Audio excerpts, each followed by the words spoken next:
getting some shapes in your fingers and just thinking about them as shapes and not worrying about what notes you might be spelling or what chords you might be spelling. I think it's perfectly okay to think about shapes as they relate to the sounds. I think that's a very quick way to get some things under your fingers.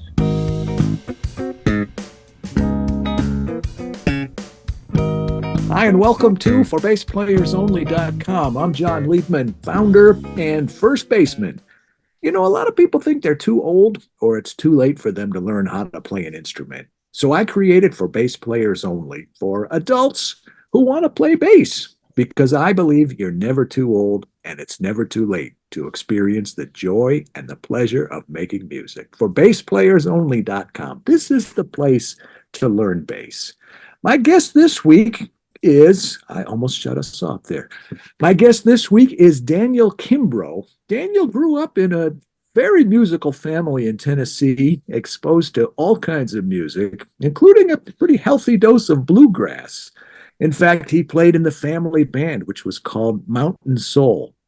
Daniel dabbled with recorder, guitar, trombone, and eventually made bass his primary instrument because that's what the band needed. I don't know if you're laughing for the same reason I'm laughing, but what I was going to say next was giving up the trombone, by the way, turned out to be very fortuitous for Daniel, and I will leave that up to him if he wants to elaborate on that story. It was just something I read in his bio. You know, when people write LOL, are they really laughing out loud? I was really laughing out loud when I read that. He majored in music at the University of Tennessee, where he studied with bass professor Rusty Holloway. I met him once. I didn't get to know him very well, but I remember liking him.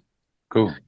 Throughout his amazing career, Daniel has performed alongside the likes of Jerry Douglas, with whom he was nominated for a Grammy Award, John Hyatt, Roseanne Cash, Mary Chapin Carpenter, James Taylor, Eric Johnson, Tommy Emmanuel, Eric Clapton, Robin Ford, and so many others. I saw Allison Krauss's name on that list. I interviewed her brother, Victor, an excellent bass player. And Andy Timmons, I went to school with him at University of Miami. Awesome guitar player. In fact, I interviewed him too for my other cycle for GuitarPlayersOnly.com. Cool. This is Daniel's first time on For Bass Players Only. Welcome, Daniel. It's great to have you here. Hey, John. Thanks for having me. I'm flattered, honestly. You've got such a great story.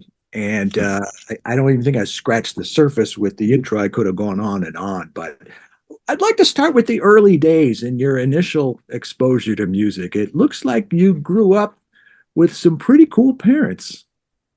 Yeah, I did grow up with cool parents. You mentioned my laughing earlier. I was laughing at the recorder comment. I very specifically remember going to this place called Carlisle Music in Morristown, Tennessee, where I grew up, and she buying me a recorder and teaching me some treble clef staff. And this is how this works. And if you put your fingers like this and you make this shape with your mouth and you blow, these things happen. And if it happens like this, it's called this note. And if it happens like that, it's called that note. And that was my introduction to turning sights and sounds into the same thing in my mind anyway. And I've forgotten all about that until you just mentioned it, and I guess you read it off my bio, so I'm glad that I put that in there. Yeah, cool parents. My mom. Something about the recorder, because I took violin in third grade and fourth grade. I don't know whose family had it worse, mine listening to me practice the violin or yours listening to you. Oh yeah, I don't know. Yeah, mom and dad were up playing and singing around the house a lot. Mom's a great vocal person, and my dad is too, and he's very much into the songwriting aspects, and especially of Appalachian derived musics. And he still plays climber, banjo, and fiddle, and guitar. And I mean, I don't think either of my folks would consider themselves professional full-time musicians anymore, but they have gone through stints of attempting it. And they were really, really welcoming of attempt to be creative, musical or otherwise, in the house, and very supportive, and that was always a cool feeling. I got this image in my head when I was reading about you said there was an upright bass and your dad would drive you guys all over and strap the bass to the roof of the Yeah. I can't get that picture out of my head. Yeah, it's sort of this like prototypical Appalachian existence during like late middle school, early high school for me. And yeah, I really fancied myself an acoustic guitar player for a minute. And I don't know, I don't know, I just didn't practice that kind of stuff. I loved bluegrass guitar playing. Maybe because some lower positional things kind of came easy to me because of open string stuff. But what I was listening to all the time were cats like Eric Johnson, uh, you know, stuff like that. I was really, really into that, when the G3 project came out and all that kind of stuff. So it was really interesting to have one foot solidly in like the rock kind of thing, an instrumental thing, and then one foot in the bluegrass thing. And then the jazz thing happened once I started college. And my brothers played the upright bass in those days that you mentioned with the strapping on of the bass on top of the car. Um, we did we did one time drive into a parking garage, forgetting that the bass was on top of the car. Yes, I read that also. Yeah, so, somehow like it But it just wasn't knocked funny the at the bridge time. down. I no, I was about to start college, and I was really pissed at my dad uh, for forgetting, but I forgot too. It's just how we transported the instrument. Yeah, I didn't start playing the double bass until I started college, right before, like the summer before. But I was taking electric bass lessons with Rusty, who you mentioned that you met, which is really cool, by the way. Yeah. When the parking garage incident happened, I wasn't quite acclimated to the rules and rigors of traveling with a double bass. There are definitely some secret handshakes that one learns, Yeah. and how to move with it, whether Yeah. you're playing it or not. Anyway, Your yeah. biggest enemy is a doorway, also. Oh my God, it is. Yes, it's traveling in England. There are so many doors in the country of England. I don't really understand why. I think it's to do with fire codes, but it drives me crazy. You never go through one set of doors to enter a building. It's always at least three. And then there's all the other ones in the interior corridors to get to the stage. Yeah. You just made Anyway. me think of Get Smart. Remember that TV show? Yeah, totally. Yeah. So all the time you were playing with your family band and you're doing the bluegrass stuff, that was on electric bass? No, I wasn't playing a lot of bass at all. I was playing guitar. Ah, Um, okay. yeah, yeah. But I did play electric bass at the time, and I don't know. I just sort of I would help my two younger brothers kind of swapped out different songs. One would know one when they were very young at the time. I mean, 12, 13. And so I would kind of help them figure out, oh well, check it out. If you're in G, you can just play G and D, and that's your root, that note, and then that's your fifth. Okay, so anytime you have a note, you can just bar to the next string down, and that's your bum, bum, bum, bum, and then they kind of worked it out from there. Um, so, yeah, it was only natural that I decided to pick it up sometime because it was around, and I was like, well, this could be cool. What is it like if I apply the same kind of ideas that on electric bass to these four strings in a vertical orientation? And it started organically, but I think having some teaching, some schooling, some tutelage is pretty mandatory for the double bass. I think it's just such an unwieldy thing. So anyway, it all kind of happened coincidentally with my getting really interested in studying music, post high school, and that's when I met Rusty and saw him play the double bass and the way that he could negotiate the entire range of the instrument was really intriguing to me. And it was about the same time that I heard Edgar Meyer. I was getting more and more progressive in my bluegrass leanings and listenings. And Jesus, when I heard the Strength in Numbers record, it was almost a does not compute kind of situation. Like, is this a cello? What's going on? And I was just very naive, and so then understanding that he was playing the double bass with a bow, a la some of the symphony cats I'd seen, but he was doing it in such a melodic and improvisational way was just really mind blowing.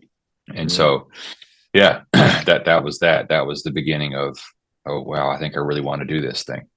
I've seen Edgar Meyer at least a couple of times, and I saw him on TV with Steve Martin, the Yeah, band. yeah, yeah.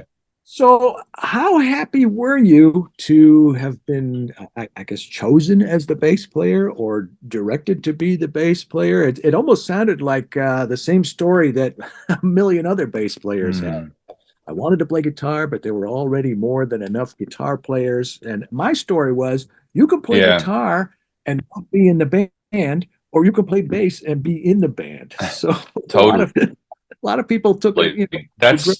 That's definitely how it started for me too. Yeah, yeah, yeah, exactly. That's how it started for me too. I was a rock band with some friends, a friend of a friend, you know, and I auditioned on guitar, but I didn't have anything going on. I was self-taught. My dad had shown me three chords, and I still did some like thumb over blues chord kind of things, and they thought that was no good. And basically, their response to my guitar audition was, "Cool, we could use a bass player," and I don't know. That's kind of how I started figuring it out. I was like, okay, I'll do that because I wanted to be in the band. That was Yeah. the deal. Like you said, I wanted to do that stuff. And then we were just playing covers, man. It was Van Halen and Peter Frampton and Journey, and it was kind of weird. We were playing all the stuff that my parents grew up listening to, but that was what we were into because it was guitar driven music. I think it was melodic, but it was guitar driven, and I think that's probably what the four or five of us in that band were really switched on by. Yeah.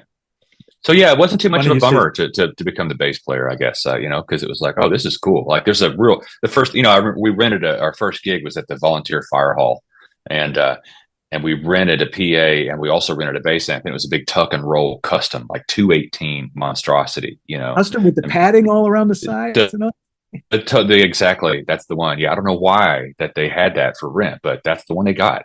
And I plug into that thing, and it was this really terrible Memphis brand pawn shop bass that I had with action that was about that high, but playing the bump, bump, bump, bump, bump, bump, bump of Smoke on the Water, through that thing, I was just like, okay, this is rad. Everyone is sort of at my, disposal as far as groove and chord progression, because listen to this huge sound that I've got. And that was a big kind of click moment for me for sure. And I sort of didn't feel so bummed about not getting to shred, on the guitar. That's funny because the very next question I was about to ask you is, was there a turning point when you realized that the bass was actually a cool instrument? And you just answered. Yeah. I don't know if I ever didn't think it was cool.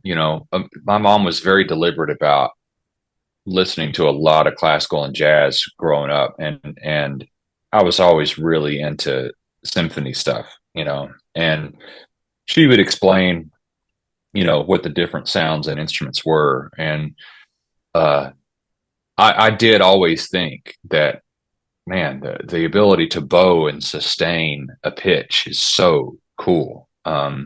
So the violin, viola, cello, and double basses, there was a real attraction to that. But then when I got into guitar and music, I just thought that was the path. And then, but it was all cool. Drums were cool. Bass was cool. Everything's cool. Everything informs the message. Everything supports the melody. And I think that, I don't know if I would say turning point or anything. I still play a lot of guitar, and I still play clawhammer banjo, or I try to anyway. And I still really, really love melody first and foremost. So yeah, I don't know. Did, There wasn't a time when it wasn't cool, but it's definitely cooler than ever. eh, did you have the Peter and the Wolf record when you were a kid? Oh yeah, we did listen to that. Yes, yes, exactly. Yeah, yeah. Yeah, But the one that sticks out in my mind is the bassoon. I can't remember. I'm drawing a blank on which feature that which is. animal it was? Yeah, yeah. But yeah, we did have the Peter and the Wolf soundtrack. That's right. Yeah, because when you said you were into all the symphony stuff, and you said always, so I figured if you were listening to that, if you were exposed to that from the beginning, your friends probably weren't into that like you were, classical stuff and Not symphony. really, no. No, I didn't talk about music with friends in any kind of shared experience kind of way until, I don't know, I guess until middle school age kind of thing. It was a little different. Obviously, we didn't have the devices that we carry around with us now with instant access to so many different recordings of music. Uh, so, but yeah, I don't know. Music was it was always on in the house, like always on in the house. And so it's not like I have a great amount of knowledge about who I was listening to at the time or which movement of which pieces, for example. Those were less identifiable to my young ear than understanding what the lyrics to, you know, Call Me Al would be with that refrain, or Jump by Van Halen. Those things, hearing those at a very, very young age are easy to latch onto. It's kind of like ABC, or If You're Happy and You Know It, you can Yeah. regurgitate those easily. But yeah, I do remember, of course, some of the real Duplo blocks, Mozart, obvious ones, and hearing those in the dentist office and stuff like that, and recognizing them, showing off for my mom. There must have been a point though that you started to wonder who's playing that. I guess it's not just bass. You were, I'm sure, listening Yeah, to guitar and all the other instruments. But totally. Yeah. as far as bass, because you were a bass player among other instruments, but what I'm getting at is who were some of your bass player influences? You mentioned Edgar Meyer, but Yeah, for sure. he's been a Oh my class by God. himself. Oh, well, early days on the electric bass, at first I was really into, um, let's see, like Sting, for example. I loved Sting's, and do still love Sting's electric bass playing. I think he's undersold often. Even his fretless stuff, I've heard him do some pretty great upright bass playing too, by the way. Um, but so the Police and Sting, and then Michael Anthony with Van Halen. But then it was like I started getting more attracted to some of the cats like Randy Jackson on some of those Journey records. It's like, whoa, these guys have a little more facility. And then watching the Blues Brothers with some buddies. I guess there was like a reissue when I was in high school or something, or maybe the second Blues Brothers was coming out, and so they were promoting whatever.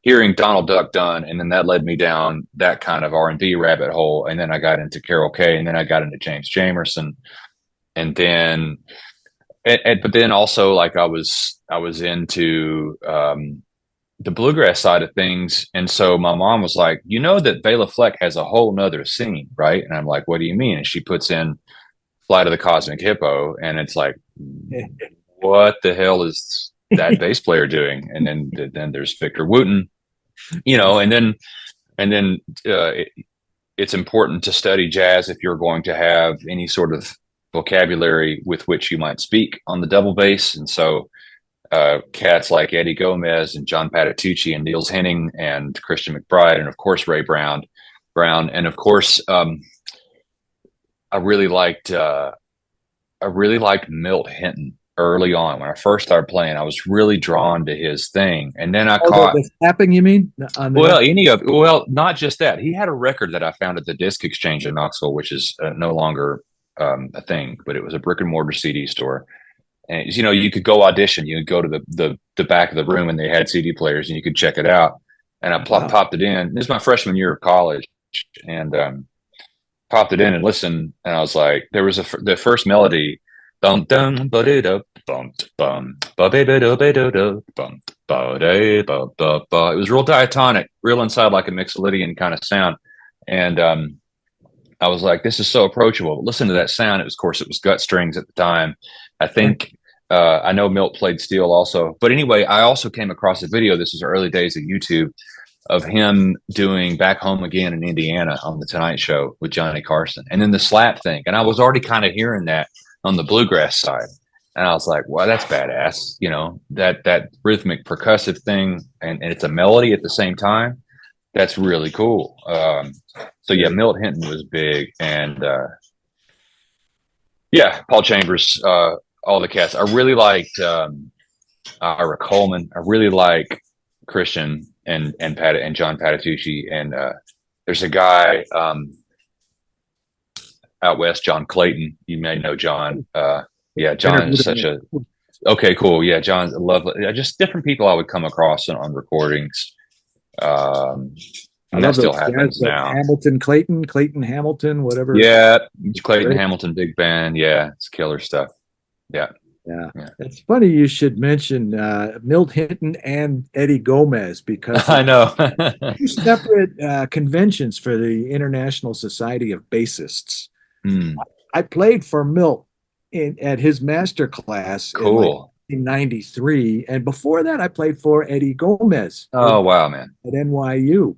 And Hmm. Patitucci, I've interviewed. He's a friend of mine. I've interviewed him a bunch of times. That's great. Niels Pedersen, I saw Oh man. with Yeah. Oscar Peterson and Joe Pass in Yeah. a little club called DB's in Dearborn, Michigan, in the Hyatt Regency. And Cool. I'd been playing electric bass for a few years. I'd been playing upright for about a month. And Yeah. that's when I went to that concert. And that was 1979, I think. And I still have not recovered. I'd imagine not. Yeah. Gosh. Oh yeah. I should of course mention Stanley Clark, Yeah. and Ron Carter. But I do want to like asterisk my jazz thing because I don't. I think I have an undergraduate degree and I double majored um, Studio in music. studio music and jazz and strings performance, which was the classical side. And like I said, I started playing double bass when I started college. So I think Rusty did the best he could do with me. You know what I mean? But I feel like I'm still just now. This is like maybe 20 years in playing. I feel like I'm just now starting to get a grasp of what it is I want to maybe sound like, or what I want to actually listen to. So I'm definitely not like a very very skilled jazz bassist. I would say. I think I know some things, but I know enough to know what I don't know. Oh, I was after reading your bio, I was listening to some music. It was some duo with what was his name? Martin Martin Harley. Yeah. Martin Harley. He's an English friend of mine. Yeah, he plays Weisenborn mostly. Um, he is not a learned musician. He is very much in the like Delta blues school, and then he lived in India for a while, and he lived in Africa for a while, and he has a nice penchant for knowing when to do something maybe Carnatic, but also he's a lover of folk songwriting and old blues songwriting. He's a great writer, and he and I both share a real love of lyrics and metaphor. And so he and I got together and started making music together because we met at a small music festival in East Tennessee.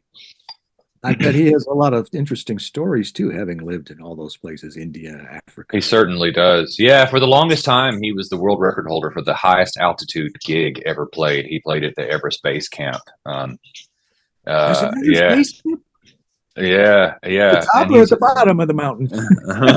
I know. Yeah, yeah. Base Oh, camp. Yeah. So, but yeah, he's a person that I'm close with, and yeah. God. I found myself in a lot of duo situations. Wait a minute. I'm sorry. When you said base camp, You thought BASS? yes. Okay. No, I'm thinking, how do I not know about that? That's the coolest thing in the world. Oh, that's right. and it Yeah. just dawned on me. I feel so stupid. No, it's okay. Yeah. Yeah. Martin's a dear friend, and yeah, I end up doing a lot of duos. I don't know why that is. The gig I guess that you saw was duo with Jerry Douglas. I really like that setting. I like duos and trios. The smaller ensembles or maybe drummerless ensembles do tend to happen more in bluegrass adjacent music. Um, but yeah, I find myself in duos all the time, and I don't really know why that happens, but I like it a lot. I like the room, and yeah, I like it. I like it too. It's different because Mhm. you play a little busier than you normally would, but you want to Yeah, keep in check also. right. A lot of Bill Evans, Eddie Gomez, Oh there's a God. Hmm. lot of those Totally. stuff. You know what? I got my undergrad degree from Wayne State University in Detroit. Oh, and I Okay. played in the orchestra. And after the orchestra, what do? You go across the street, you have a drink, you hang Sure. out with everybody. There was a place where we always went called the Circa 1890 Saloon, and it was packed. We couldn't get in, so a handful of us went to, there was a hotel next door, the Bellcrest Hotel. So we went in there, it's just a few of us, and the bassoon player in the orchestra, one of the bassoon players happened to be pretty hot jazz piano player. We all Cool. had our instruments with us and our tuxedos and all. He says, John, let's get up there and let's play a tune. There's a piano there. I said, okay. So we did do a piano and bass.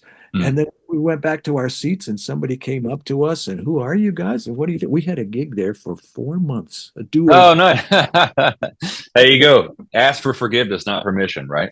Oh yeah, exactly. Hey, there's one thing I wanted to ask you. This wasn't somebody that you played with, but I think it was something that you heard growing up. The what Mm. is it called? Newgrass revival. Oh, yeah. And Yeah, I should mention John Cowan also, the that's bass why I player. was Yeah. asking if it was John Cowan in that band at the time, because I've interviewed Yeah. him a couple of times. A far cry from the That's Doobie funny. Brothers music. Yeah, right. Yeah. But yeah, John is a monster bass player, not to Yeah. mention singer, of course. But Yes. yeah, those bass lines, those electric bass lines in that progressive acoustic bluegrassy setting, yeah, those were formative. That's a very good reference, very, very formative. That's a special skill, I think, to groove on electric bass in that kind of setting. There's a lot of frequency range to play with. I mean, and there's no drums and a lot of subdivision that's happening from the rhythm guitar and the mandolin and of course the banjo that's doing a roll. But John found a way to play a non-double bass style of playing that wasn't obtrusive or distracting, but contributed in its own way with its own weight. And he was a big influence on beat placement and note choice for a lot of people, I think. He's very. You mentioned a vocalist. He's a very serious singer. I think he studies and takes. Absolutely. Yeah. Yeah. Yeah, Yeah. he's I mean, singing with the Doobie Brothers is no small lift, I would yeah. imagine. So what's keeping you busy these days, Daniel? What do you? I just got home from Nashville. We just did a big collaborative performance that was celebrating Earl Scruggs' 100th birthday Oh at yeah. the Ryman Auditorium. And so I was sort of the staff roving bass player for that. And there were two other bass cats who were excellent, in Alan Bartram and Todd Phillips, and they were playing with a couple of other ensembles to which they belong, I think. But I was sort of the guy who played with other people. Had the opportunity to play a couple of songs with Bela Fleck's Bluegrass Heart Band, which was awesome. And then got up on the drum riser and played electric bass for the Earl Scruggs review portion of the show, which was a lot of like Birds kind of stuff. You Ain't Going Nowhere, Bob Dylan, some of the different covers that he would do. And so it was cool. I got to double on that Ryman gig, and that was great. And That sounds like a very special it gig. was really cool. Yeah. Between that and the next thing that I'm going to go do is go to the UK for Celtic Connections, which I do every year with an ensemble called the Transatlantic Sessions. Wow. And so the Transatlantic Sessions is about, I don't know, a dozen or so folks in the house band and some really massive names in the Celtic music community. I can't name one. No, it's okay. Well, Jerry Douglas is the musical director, and Okay. then Yeah. Sir Ali Bain he's a very famous Shetland fiddler, and he and Jerry started this thing called Transatlantic Sessions ages ago. And what it is musicians from both sides of the Atlantic, as it were, come together and collaborate. And there are several BBC films that feature the Transatlantic Sessions, but that doesn't happen anymore. Arts funding isn't what it once was. That's probably not news to anybody who's checking this out. But we present a concert every year at Celtic Connections. We all fly in on Tuesday, rehearse a couple days. We play Friday night, we play Sunday night, and then we tour the rest of the UK for a week. And the featured artists at the front of the stage rotate or change. And so that's the next big thing I have coming up. But I got that gig because they did a US tour and Danny Thompson, one of my favorite double bassists, who I should have mentioned as a major, major influence, and what a pillar of tone and sustain. Anyway, Danny could not come over. Danny's older. He had some health complications at the time. And Jerry sent me like a frantic email 2 weeks before. Danny can't come do transatlantic. Can you do it? And I'm like, yes, if you need me, I'm there, whatever. And I just assumed he was going to check in with other folks and whatever. And he was just casting a wide net. And no, I was the first person he called. And then I got a Dropbox with like 90 songs in it. And so I just started triaging. And the featured artists on that tour were James Taylor and Roseanne Cash and Sarah Jarosz and the Milk Carton Kids and Mary Chapin and, oh God, I'm going to forget others. Allison Krauss, Rodney Crowell, you know. So you get to rehearse with those cats maybe a couple of times through their tunes, and then you go perform it in front of in James Taylor's case, it was 65,000 people at this festival called Merle Fest. And, you know, I only had like one panic attack, man. I did pretty well. But anyway, the transatlantic sessions happens next. I'm going to play with Martin Harley and my friend Sam Lewis, warming up for Celtic Connections. And then I fly home, and then I've got 2 days at home, and then I fly out to Denver, and I join Sarah Jarosz, who is a killer songwriter from Austin/New York City. She now lives in Nashville, and her husband is a monster double bassist called Jeff Picker, and he tours with Nickel Creek these days. So I'm stepping into his shoes and going to do her album release tour. And then I go back to the UK this summer when that tour wraps up, and then I'm not sure what happens after that. I'm afraid to look. Well, you've really carved out quite a niche for yourself. Or I don't really understand how, but yeah. I was going to say niche, as my Canadian wife would say, but I'm from America. I say niche. Niche. I want to ask you. I really want to take this opportunity to hear your take on learning bass and teaching bass. I have For Bass Players Only is really a bass instruction site. I also happen to have 800 plus weekly interviews, but people are coming here every day from pretty much all 50 states and 50, 60 countries worldwide to learn bass. Cool. And most of the people I'm attracting, for whatever reason, tend to be men. There's some women, more women lately, but mostly men in their 50s, 60s, 70s. I've got a few students in their 80s also.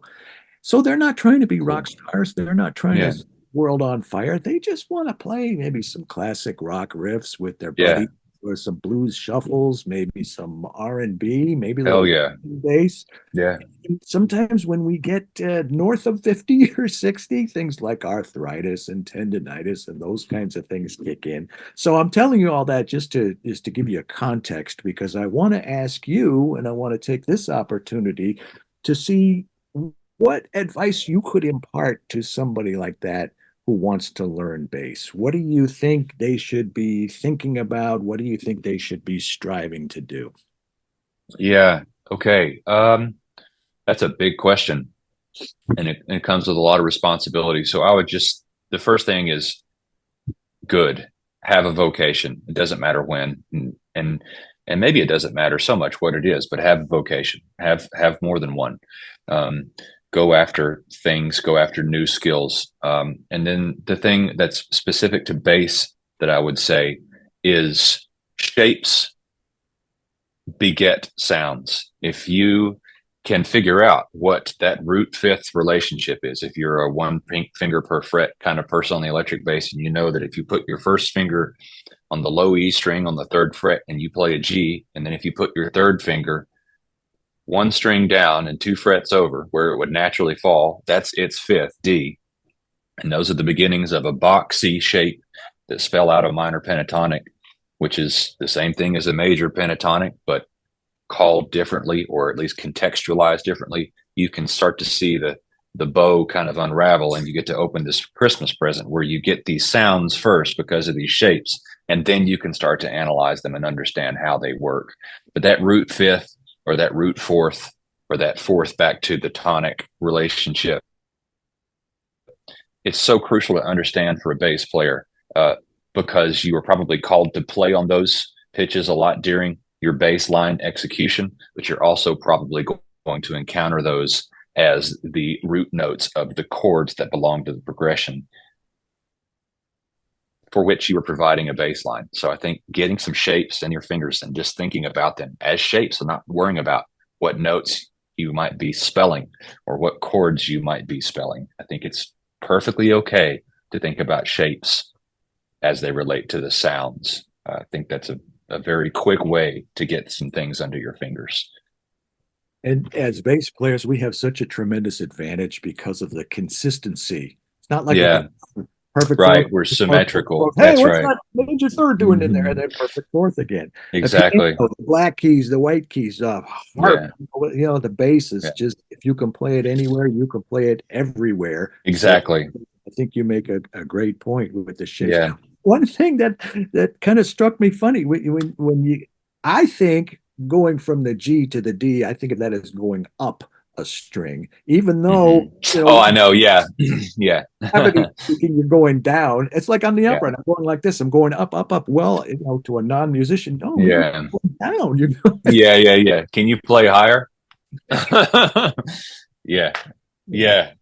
That is true. I think I started doing that, playing down a string, for the actual direction, when I started teaching more, Zoom or FaceTime or remote lessons.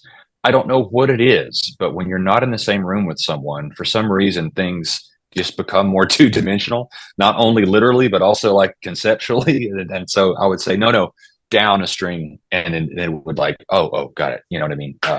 So yeah, up in pitch, down in string. what else throws Yeah, people is tablature, because it's yeah, yeah, E, G, but the string is E. yeah, yeah. It's a funny old thing. Am I saying it right? I don't know. But anyway, Yeah, somebody was a good, yeah. was very flustered. He contacted me about that, so I explained it.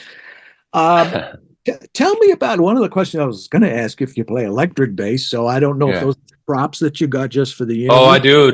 No, for sure. Play a lot of electric bass. Yeah. We already talked about that earlier, but I wanted to ask you about your basses and your gear and strings Okay. and amps and things like that. So Yeah. start there. Okay. Well, my main double bass is, it's not a particularly amazing instrument. It is an Emmanuel Wilfer bass, which comes from sort of, I understand, like the Bohemian school of bass playing. It's a sort of a workshoppy bass. But this one is weird because it has a laminated back. However, the top and sides are carved. And if there's any bass players who also play a lot of upright or double bass, that are listening, you probably know that most hybrid basses would have a carved top and then plywood laminated back and sides. But this one's weird because it has carved sides also. So it has a nice sound that works well in a lot of different contexts, especially roots music contexts, because I think, there's an immediacy and a subwooferiness to laminated instruments that is very useful in non-drum set types of music. Um, so this kind of has some of the qualities of both, though I am also sometimes frustrated by it not sounding a little more sonorous, especially with the bow. The other upright bass that I have is a 1938 American Standard, which is that plywood, uh, roots music sound, more so on this one because it's strung with gut strings. I cannot remember what my string set is on that bass because they're the top two strings, the G and D, are plain gut, and I think one of them is a Rastro, possibly from the Carlos Enriquez set, but I don't know for sure. Um, but I know that I oil them and I take good care of them. I like Parastro gut strings. I know that. On the other upright bass, I have Parastro steel strings, but I endorse D'Addario strings and I use those a lot. I just haven't quite found a D'Addario string that sounds as good arco amplified, arco meaning with the bow. A lot of us these days are playing, with a pickup and a microphone blended, but the pickup is always going to be the primary signal. It's just feedback resistant and a very present, immediate sound that the front of house engineer can mix in a live situation. And then we're monitoring through in-ear monitors. And so a lot of strings with the bow just sound very, very harsh and very mid-rangey. I keep making these hands shapes. So the terrestrial permanence is what I really like for amplified double bass, but I do really appreciate a lot of D'Addario strings, and I also appreciate them giving them to me at a reduced rate. I use D'Addario. You mentioned Go Paul ahead. Chambers, so I think you Yeah. just gave a nod to him with your gut strings there. Yeah, exactly. Oh God, that's such a different thing to play a double bass with gut strings. It is a different instrument almost. The way the pitches speak and the way the pitch center is, it's more demanding than a steel string, and it like with finger placement. It's so such a specific thing. On my electric basses, I use D'Addario NY XL strings. I really like those. Came out a few years ago, and there's Yeah, I just like them. I just like them, and I use, I think they're 45s, regular standard.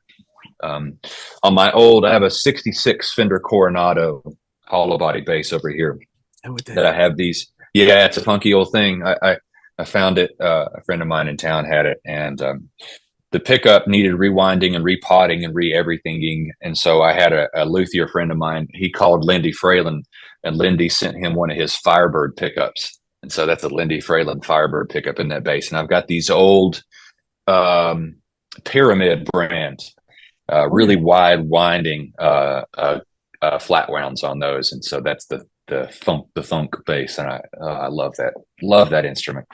That is, yeah. And then my friend Steve Novelli, who makes awesome guitars here in Knoxville, he redid a Squire Telly bass that I had. I found on Reverb.com, and we gutted it. We Lindy Freyland it up and turned it in sort of like a Barry Oakley tractor bass kind of thing.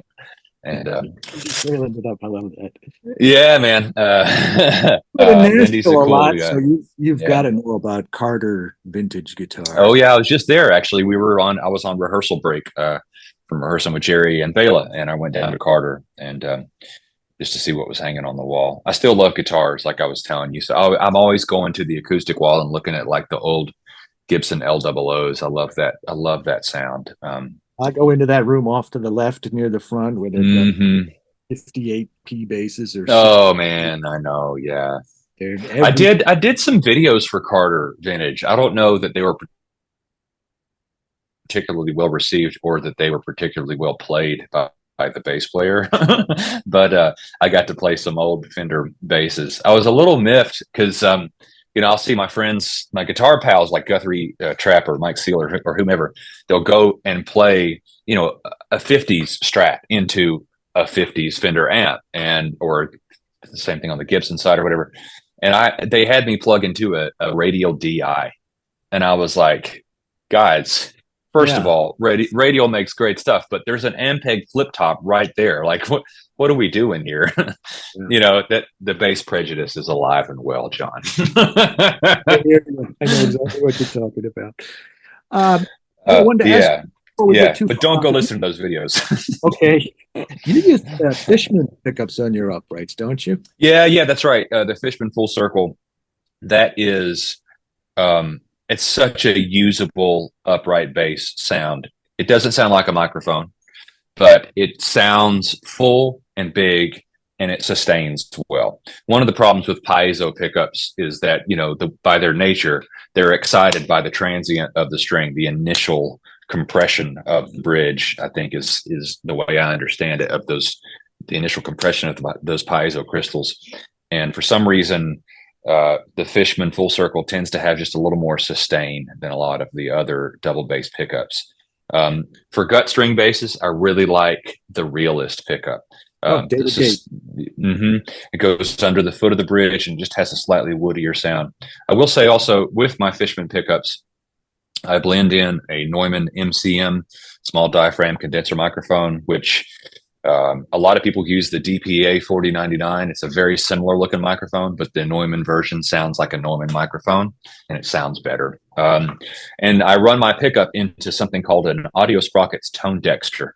The Fishman folks unveiled this technology years ago called ARA technology, and all it is impulse responses, similar to how you would design a reverb based upon the way you measured reflections in a room like the Ryman Auditorium, for example, or an old church somewhere. Fishman figured out that you could map microphone sounds onto piezo pickup impulses, or you could map those impulses onto piezo pickup signals, is what I'm trying to say. And the Audio Sprockets guys took that ball and ran with it in a different way, in that you can train using your own microphone and your own pickup. So it's not just plugging in and then choosing a pre-selected, okay, this is what your guitar might sound like going through a Neumann U67. And of course, it's all approximate, but it does really help, especially with the bow going through the tone dexter. I've recorded quite a few different microphones and can select based upon what I think I need to have for that particular gig. But I end up using the same one 99% of the time, which is, I think it was a U47 copy by Mike Tech, I think. No, that's not right. I'm going to think of the microphone manufacturer in a minute, but they're great. Anyway, yeah, Fishman full circle into the Audio Sprockets Tone Dexter. That's a winner. Okay. I think. And I think I also saw a hip shot on your info. Yeah, the hip shot guys. I got a Fishman endorsement, or I endorsed them now because of my meeting Larry Fishman at my very first Jerry Douglas gig, and he saw I was playing into one of the old Fishman Pro Platinum. Remember those plastic gray boxes? That was my preamp, and then the hip shot guy, one of the hip shot guys, came to a gig that Jerry Douglas was playing, and he saw that I was using it's called the free range extender, and you can put it on any string, but I use it on the low E string of the double bass, and you can tune it, and it's just like the lever on the hip shot for the electric bass, where you can drop it down either a whole step or two whole steps. And so I use it because I play a lot of drop D tuning on my upright bass, like a lot, like probably 80% of the time.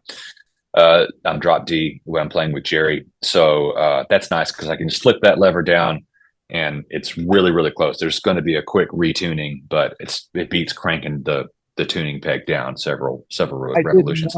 I should have known, but I didn't know that. Yeah.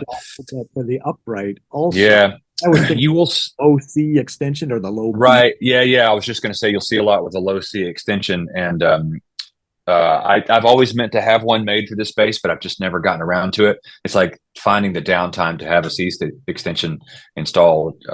I just, I haven't had it. So, Carter. Yeah. Oh, I know, man. I know. I do love that scordatura, that low.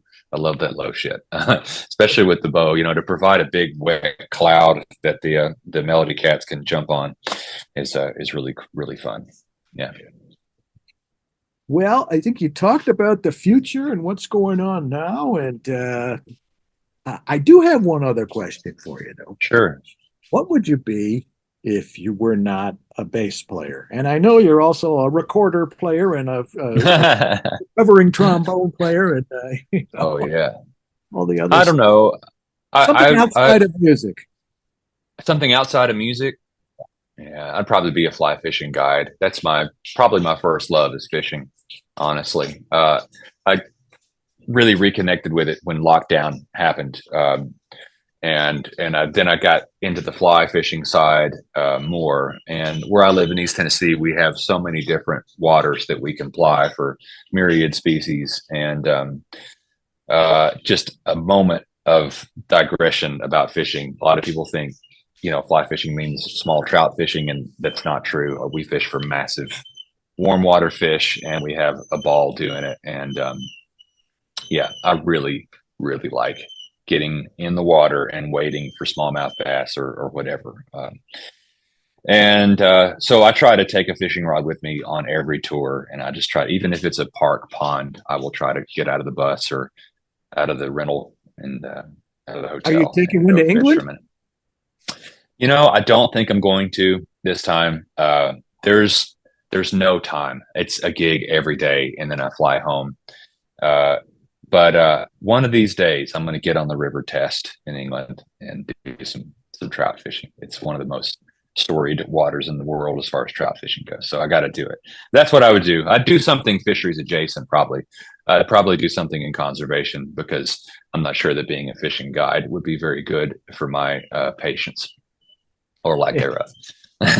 Yeah. When you said wading, you meant WADING, right? Not WATING. Right. Yeah. Though you do a lot of wading when you're fishing. Yeah. Yeah. Exactly. Well, Daniel, you are a fascinating man. It's great talking to you, and thank you so much for sharing all those great stories. I'm sure there's a lot more. Oh, sure. Hey, maybe we'll do a follow-up interview. I've been known. Yeah. Well, cool. I would just say, tell your patrons to feel free to drop me a line. My email address is on my website. Just Google my name or find me on the social media outlets of your choice. I have a record coming out. It's you heard a couple of the songs that I did from it. The kitchen or yeah, carpet in the kitchen. Yeah, so songwriting is a big. I wanted to. I couldn't find it online. I guess. It's not out. I just pressed some real quick because I was like, okay, I'm going to sing a couple of these songs with Jerry and Tommy Emmanuel. Like, people are probably going to buy some CDs. This would be criminal not to try to recoup some of my expense on the record. So I pressed some quickly. I'm going to take a few to England with me as well. When I get home, I'm going to start, releasing singles and doing it all the correct way. Yeah. All right, you heard it here, folks. A exclusive Daniel Kimbro. That's right. What's in kitchen? What is it? Carpet in the carpet in the kitchen. Carpet in the kitchen. Okay, I'm sure the title means something. Well, it's a line from one of the songs, but it's also it's indicative of something that is sort of useless and unnecessary, not unlike a bass player writing songs and putting out a songwriting record. So leave it at that. Daniel, thanks so much. Much luck. Cheers, man. Continued success. Thanks. Good luck with the record and the touring and everything else. Thank you. You're watching. Yeah, thank you. All right, go ahead.